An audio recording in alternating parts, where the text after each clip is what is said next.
अभिनंदन करायला पाहिजे की फेसबुकवरचे जे मुख्यमंत्री होते ते आता अंगणात आलेले आहेत, नाही का?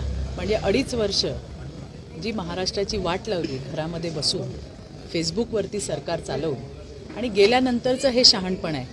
म्हणून मला असं वाटतंय की त्यांचं अभिनंदन करायला पाहिजे की उद्धवजी आता मातोश्रीवरून निघून फेसबुकवरून निघून प्रत्यक्ष मैदानात येतात.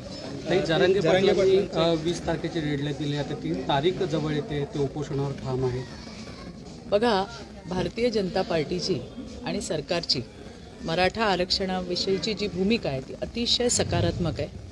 पहिल्या दिवसापासून आपण पाहतोय की राज्याचे मुख्यमंत्री एकनाथराव शिंदे असतील किंवा उपमुख्यमंत्री आमचे नेते देवेंद्रजी फडणवीस असतील, यांनी नेहमीच यावर तोडगा काढण्याचीच भूमिका घेतली आणि मला विश्वास आहे की सरकार त्याच लाईनवरती काम करतंय.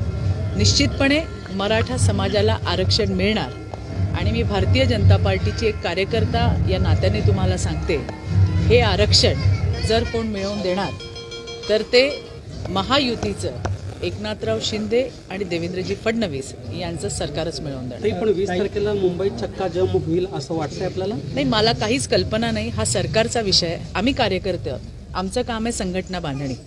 निश्चितपणे देवेंद्रजी असतील, एकनाथराव असतील, अजितदादा असतील, यांनी काहीतरी त्या ठिकाणी बोलणं किंवा काहीतरी काम चालू असेलच त्यावर, आणि त्यामुळे आपल्याही मराठा बांधवांना इतक्या लांबून यायला लागू नये त्यासाठीचं जे काम आहे, त्यांची मागणी काय आहे? आमचं आरक्षण. आणि मला विश्वास आहे की हे सरकार निश्चितपणे आमच्या या बांधवांची मागणी मान्य करेल आणि मराठा बांधवांना सुद्धा आरक्षण मिळेल.